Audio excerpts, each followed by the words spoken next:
No matter how strong your password is, there are hackers out there that can literally steal your password in less than 5 minutes. So in today's video I'm going to give you 10 tips on how to make your password as strong as possible and how to prevent such hackers from hacking your account and how to minimize the damage in case your password was stolen. So hello everyone and welcome back to BCyber. So first of all, you really need to know that the current hackers are more developed than ever, and each day more and more hackers are using techniques to hack others or to convince someone in all possible ways to do something that will lead this person to lose either money or important data. An example of these techniques would be social engineering, and there are a lot of videos on YouTube that you can see on how professional hackers can steal someone's information in literally less than 5 minutes and sometimes even in less than 2 minutes. So social engineering and other techniques are really a real danger for all of us, and in this video I'm going to give you 10 tips on how to prevent such hackers from gaining access to your accounts and what to do to minimize the damage in case one of your passwords was stolen. So yeah, enough intro and let's get into the video. So you probably have heard that it's good to choose a long password with a combination of lowercase, uppercase letters, numbers and symbols. Well, that's true because the more complex your password is, the harder for the hacker to guess it. But how can you actually calculate how strong your password is and how many characters should your password be? So to calculate how strong your password is, it's actually very simple. So let's assume that you are using a password that consists of 8 characters and you are using a combination of uppercase letters and lowercase letters. And as you know, the English alphabet consists of 26 letters, so that would be 26 letters for the uppercase letters plus 26 letters for the lowercase letters. If your password is just a combination of uppercase letters and lowercase letters, and that would be 52. If your password is 8 characters, so that would be 52 to the power of 8. So that's actually how many passwords the hacker should try in order to crack your password, or actually the number of possibilities. And let's say that the hacker can try 100 million passwords per second if he has the power to try that. So we are going to divide this number by 100 million. And this would be, and it's actually this is the amount of seconds it will take the hackers to crack your 8 characters password that consist of uppercase letters and lowercase letters. And if we converted this amount of seconds to days, so it will take the hackers 6 days. So that's actually how you calculate how strong your password is. And now let's assume that you are using a 12 characters password with a combination of uppercase letters, lowercase letters, numbers and symbols. I'm going to assume that there are just 12 symbols, or the most well-known symbols. So that would be 26 for the uppercase letters plus 26 for the lowercase letters plus 10 for 10 numbers starting from 0 and until 9 plus 12 symbol. So that would be 74. Since the password is going to be 12 characters, so we're going to say 74 to the power of 12. So that would be this huge number, and if the hacker can try 100 million passwords per second, so we are going to divide this number by 100 million.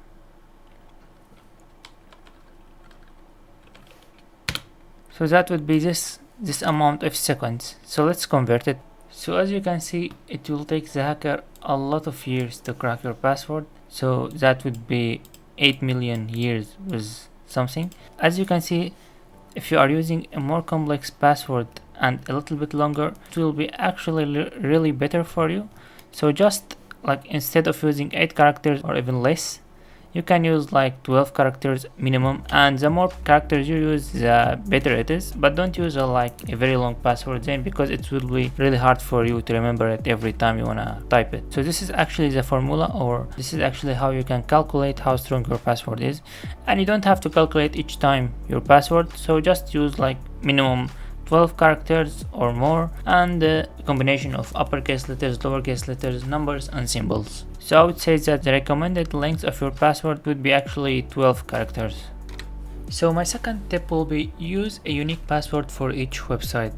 So now it's actually very important to do that, because for example, if you are using one password for all of your accounts, so let's say you are using your password for your social media accounts and for your banking accounts. If a hacker was able to steal one password, he would actually gain access to all of your accounts, and instead of you dealing with just one website, then you need to deal with, like, let's say 10 websites at the same time, and you need to call the banking support so you can recover. It would be actually just very bad. You will be absolutely in panic, and you don't want to be in that place. So to avoid that, just use a unique password for each website. So I know it's actually a little bit difficult to do that, but believe me, it's worth spending time doing that because it's really safer for you and really a lot better. So number 3 is choose an unpredictable password. So in case the hacker was trying dictionary attack, he won't be able to guess your password. So you want to use an unpredictable password, or actually don't use a real word, like use random letters and characters, and that will solve the whole problem. So number 4, don't use your name, your number, or things that identify you. So that's actually obvious. I think that you know why, because it's not very hard for the hacker to get such information about you. He might even ask you if you are like walking on the street or something. I know this sounds a little bit dramatic, but actually these things happen, and the hacker can actually ask you for this information in a way or other. He might convince you to give him or her this kind of information, and he would absolutely then put all this information in a text file and have it mix all this information together in such a way that he will be able then to automate the attack. So simply don't use in your password anything about you. So number 5, don't use patterns in your password, because simply once the pattern is discovered, that means that all your passwords are discovered, or at least the hacker will know the technique that you use to set your password, and then it would be easier for him to guess your password or to apply a different attacks on your passwords. So don't use any patterns, and as I have said in the second tip, so use a unique password for each website, and don't use like technique for each website. Instead use a totally random password for each website without like just with random letters, with no patterns in how you set your password. So tip number 6, don't save your password in your browser, because for example, if you left your laptop open, anyone could simply see your password in less than 1 minute. And I'm going to show you how fast it is for me to see one of my passwords. It's actually just a test password, and it took me less than 1 minute to see that. So don't ever save your passwords in your browser. I know it might be like really difficult for you to each time to type your long password, but believe me, it's a lot better and it's a lot safer, and you don't want to apply all these great techniques to choose a strong password and then save the password in a really vulnerable way. So just don't save your password and type it each time, and it really worth the effort. So this is how long it took me to see a test password. So I can simply go to options. I'm using Firefox, and then privacy and security, and then saved logins. So as you can see, I have here an old FTP server. I'm not using it anymore, and it was just a test server. So simply I can click on this eye icon and I can see the password. For example, you might have here like 10 or more saved password, and if you left your laptop open for like just 2 or 3 minutes, anyone would be able to see one of your password by simply clicking on the eye icon. So please don't save your password in your browser. So tip number 7, multi-factor authentication is not effective in case of phishing. You might know what multi-factor authentication is and you might be using it, but if you don't know what multi-factor authentication is, it's actually a way of authenticating yourself in 2 or more ways. For example, you can log into a website with your password, and then you will receive an SMS with the code that you need to enter in order to authenticate yourself a second time.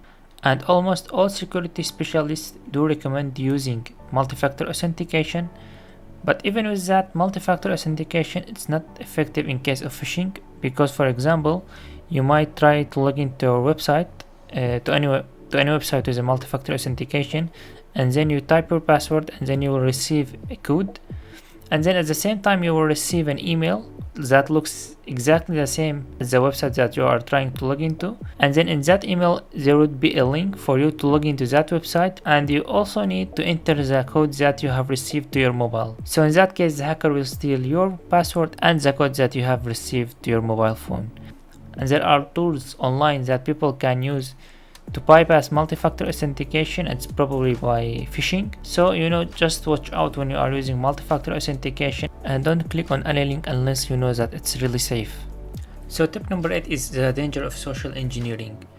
Because no matter how strong your password is, social engineering is really one of the biggest threats for your passwords. Because you might not know that, but in IT world, humans are the weakest link in cybersecurity systems. And the real danger of social engineering is that the hackers try to manipulate your emotions in a way that will make you help them reach their goals.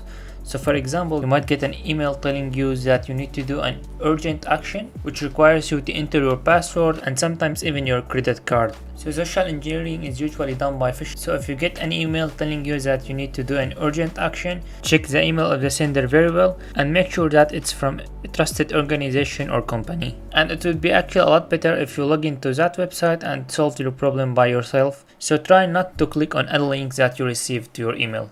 So the best way to solve this problem is actually to read and learn and educate yourself about social engineering, because social engineering is really a modern technique and each day we hear a new techniques in social engineering. You don't have to learn like really all the details about it, you just need to read about the latest techniques like phishing and other stuff.